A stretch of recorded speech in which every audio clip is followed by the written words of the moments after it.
you said earlier that you're the one dealing with the text, everyone's spinning it. I would like to, if we can, in the few minutes we have left, Yes. I want to understand Kai Hasan koimethe meta arsenos koitain gunaikos. There's just a small number of words here. Let's see if we can actually agree. Okay. Whoever koimethe lies with an arsenos, and then koitain, of course, is coitus. This is to get into bed so as to have coitus, as with a gunaikos. Now, We agree on this, James. okay, are you saying so?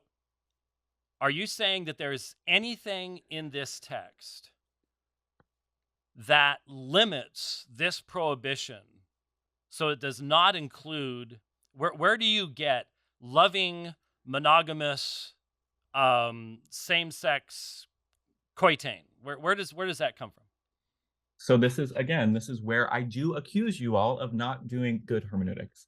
You're taking one verse, breaking down the words and saying, look, there's nothing here. It just simply says, man, don't lie together as you do with a woman. If you take the verse out of that context and just read it as you did it, I would say, yes, that sounds like a broad condemnation of all gay sex. Okay, but before you go on, I just want to make sure. Is there anything in the Hebrew? Because I was just looking at the Greek Septuagint, because more people do that. No, we agree on this. Would you agree? So you'd agree that the technical terms are used for male and female.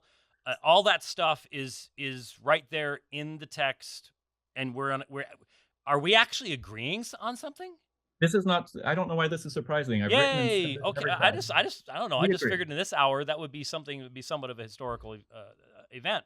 So we agree on that, and your argument is that there's something else that the literary context and cultural context of Leviticus 18 places the behavior that's being described in verse 22 outside of the behavior that I'm talking about when I look at my congregation that has LGBT people in them and perform their weddings and encourage them to be in loving, committed relationships, because the context of ancient Egypt and Canaan did not have loving, consensual same-sex relationships. Okay, hold on a second. So the law that was given by Moses can only be relevant in the ancient world where you know Canaanite and Egyptian religion, and can have no application to today, which would mean that Paul completely blew it when he interpreted these words in the New Testament.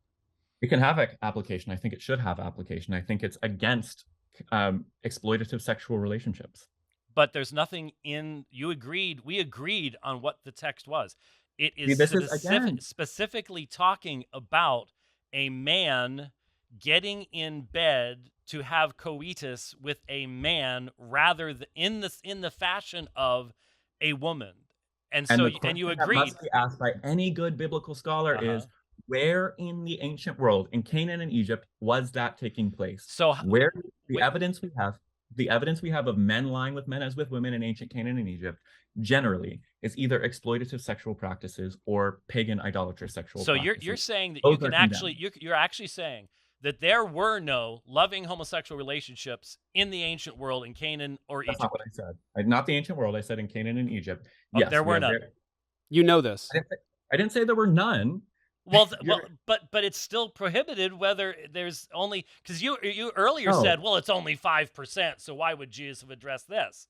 So you're using the minimalization. What was much more common? No, see, you're twisting my own argument to try to win your point. The point is, what was very we're asking common, your position.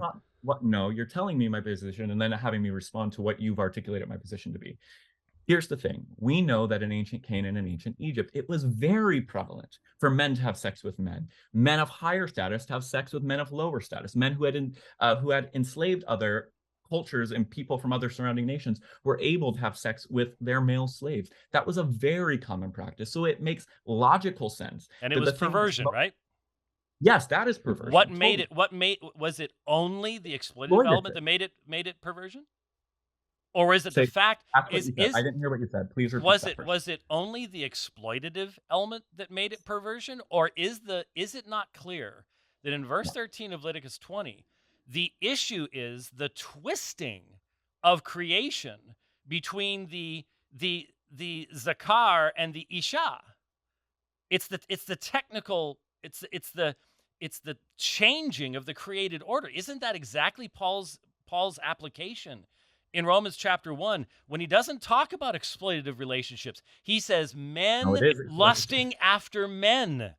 That's reciprocal. You can't say that's one man lusting after someone who doesn't want to be lusted after. This was a reciprocal relationship in Romans chapter 1.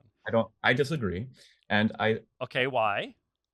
Because Romans chapter 1, again, the context of all of Romans 1, Paul is describing the descent of humanity into godlessness.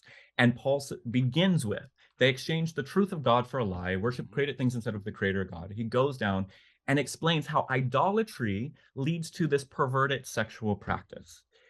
In my understanding, like men having sex with men and women having sex with women. Yes, the sex that's taking place there is in relation to the idolatry, which Paul calls sexual immorality idolatry, whether it's heterosexual or homosexual. If it's sexually immoral, it's idolatrous. So why do you not see then that the example that's being given by the apostle here, I know what you're trying to say. I think what you're trying to say is this is only relevant to idolaters.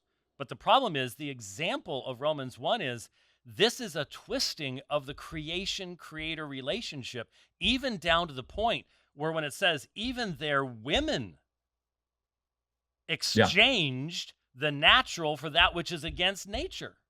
I do agree that it seems the most likely reading of Romans 1 is that the context of that sexual behavior is related to Greco-Roman idolatry. Now, the other side that I'm also willing to concede is that I do believe Paul has a patriarchal worldview. Paul believes the created order is fundamentally patriarchal.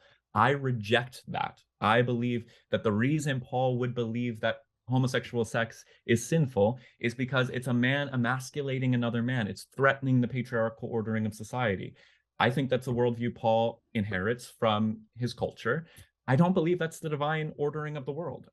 The problem, we jumped over it for a second, but you started talking about patriarchy and stuff like that. The problem was the verse that I'm quoting from is about women.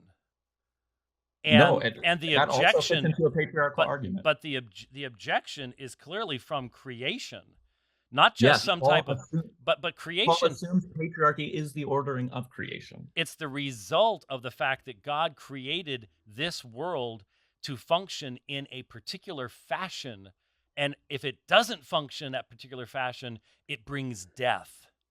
And that's what we see. Obviously not true. Loving consensual same-sex relationships do not bring death. They don't bring life.